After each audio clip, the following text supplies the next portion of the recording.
বিমানবন্দরে উপদেষ্টা কমিটির বৈঠককে কেন্দ্র করে চরম উত্তপ্ত হয়ে উঠল এলাকা। মঙ্গলবার বৈঠকে যোগ দিতে এসে বিক্ষোভের মুখে পড়েন দমদমের তৃণমূল সাংসদ সৌগত রায়। তাকে লক্ষ্য করে চোর চোর স্লোগান দেওয়া এবং কালো পতাকা দেখানোর অভিযোগ ওঠে। এই ঘটনার পরই রাজনৈতিক জলঘোলা শুরু হয়েছে রাজ্য রাজনীতিতে। ঘটনার প্রতিবাদ জানিয়ে লোকসভার স্পিকার ওম বিড়লার কাছে চিঠি দিয়েছেন সাংসদ সৌগত রায়। চিঠিতে তিনি দমদম উত্তরের বিধায়ক সৌরভ শিকদার এবং দমদমের বিধায়ক অরিজিৎ বক্সির বিরুদ্ধে এই গোলমালে মদত দেওয়ার অভিযোগ এনে স্বাধিকার ভঙ্গের নোটিশ দিয়েছেন।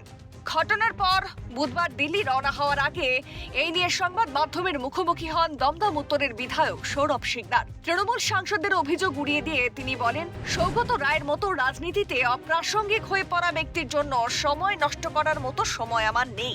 দীর্ঘদিন সাংসদ থেকে এলাকায় উনি যা অপশাসন চালিয়েছেন এটি তারই ফল। সৌগত রায়ের মতো আজকের দিনে পশ্চিমবঙ্গের রাজনীতিতে অপ্রাসঙ্গিক একটা লোকের পেছনে নষ্ট করার মতো এত সময় আমার নেই।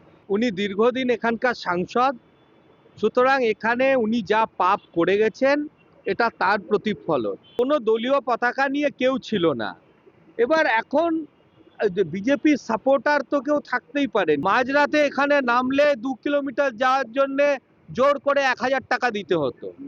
দালাল চক্র পুরো এয়ারপোর্টে ঘুরে বেড়াতো। সৌরভ শিকদারের দাবি, বিমানবন্দরে দীর্ঘদিন ধরে চলা ট্যাক্সি সিন্ডিকেট এবং ক্ষুদ্র ব্যবসায়ীদের ওপর থেকে তোলাবাজির বিরুদ্ধে এটি সাধারণ মানুষের ক্ষোভের বহিঃপ্রকাশ। তিনি আরো বলেন, এতদিন মানুষ ভয়ে মুখ খোলেনি। আমাদের মুখ্যমন্ত্রী যে ভয় আউট ভরসা আইনের পরিবেশ তৈরি করেছেন, তার ফলেই মানুষ সাহস করে প্রতিবাদে নেমেছেন। স্পিকারের দফতর থেকে জবাব চাওয়া হলে সাংসদের সমস্ত বিবরণ লোকসভায় পেশ করার হুঁশিয়ারিও দেন তিনি। এই এয়ারপোর্ট এলাকায় প্রত্যেকটা হকারের কাছ থেকে যেভাবে তোলা হয়েছে, তার লোকজন এখানে যেভাবে ট্যাক্সি সিন্ডিকেট চালিয়েছে, এখানে রাতে নামলে একটু রাত হয়ে গেলে যেভাবে গ্রাহকদের কাছ থেকে জোর করে টাকা আদায় করা হয় সিন্ডিকেটের নাম করে, এখানে প্রত্যেকটা যারা ছোটখাটো ব্যবসা করে তাদের কাছ থেকে যেভাবে টাকা নেওয়া হয়েছে, তারা বিক্ষোভ দেখাতে গেছিলেন। তারা এতদিন ভয়ে চুপ করে থাকতেন। আমাদের মুখ্যমন্ত্রী যেদিন থেকে ভয় আউট ভরসা আইনের স্লোগান দিয়েছেন এবং সেটা করে দেখিয়েছেন, মানুষের মধ্যে থেকে ভয় বেরিয়ে গেছে। মানুষ অন্যায়ের প্রতিবাদ করছে।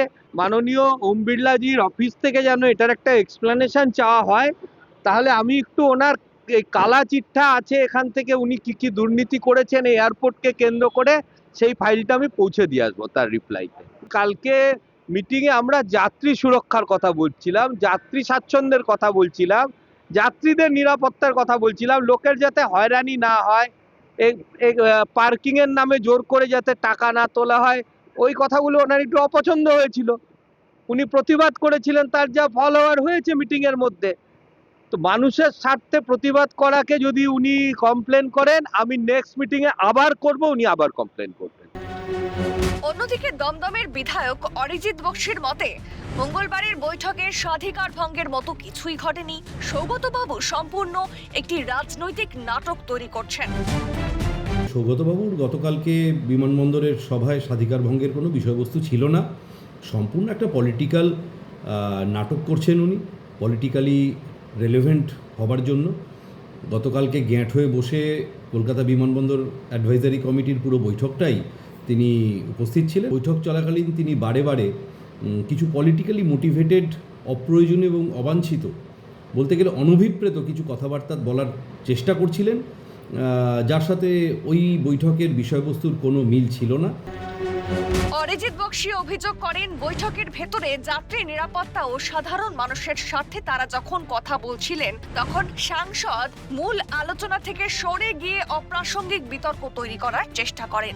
এলাকার দীর্ঘদিনের নাগরিক সমস্যা নিয়ে সাংসদের নিষ্ক্রিয়তার অভিযোগ তুলে অরিজিৎ বাবু দাবি করেন, এটি মানুষের স্বতঃস্ফূর্ত ক্ষোভের ফসল। যতবার উনি এখান থেকে প্রার্থী হয়েছেন, মুক্তকণ্ঠে প্রতিশ্রুতি বিলিয়েছেন যে উনি সাংসদ হলেই যেসব গেটের ফিতে কেটে হাজার হাজার যে কর্মী তাদের রুজি রোজগার আবার ফিরিয়ে দেওয়ার ব্যবস্থা করবেন। সেই দিকেও উনি কোনো সদর্থক পদক্ষেপ বিগত 15 বছরে নেননি। তাই মানুষের সাথে প্রবঞ্চনা করার ওনার যে মানসিকতা, সেটা দমদমের মানুষের কাছে খুবই পরিষ্কার। সাধারণ মানুষ ওনাকে দেখা মাত্র, ওনাকে যে মুহূর্তে দমদমের সাধারণ মানুষ ওনাকে দেখতে পান, সাথে সাথে দমদমের মানুষের দীর্ঘ 15 বছরের বঞ্চনার ইতিহাস তাদের মনে পড়ে যায়। তাই স্বাভাবিকভাবেই দমদমে উনি পা রাখলে সাধারণ মানুষ ওনার বিরুদ্ধে যে ঘৃণা বিতৃষ্ণা রয়েছে সেটা উগরে দেয়। সব মিলিয়ে বিমানবন্দর উপদেষ্টা কমিটির সাধারণ বৈঠককে কেন্দ্র করে শাসক ও বিরোধী শিবিরের এই কাদা ছড়াছড়ি দমদম এলাকার রাজনৈতিক পারদ আর ধাক্কায় অনেকটাই চড়ে গেল। শান্তনু সাহার রিপোর্ট, ক্যালকাটা নিউজ।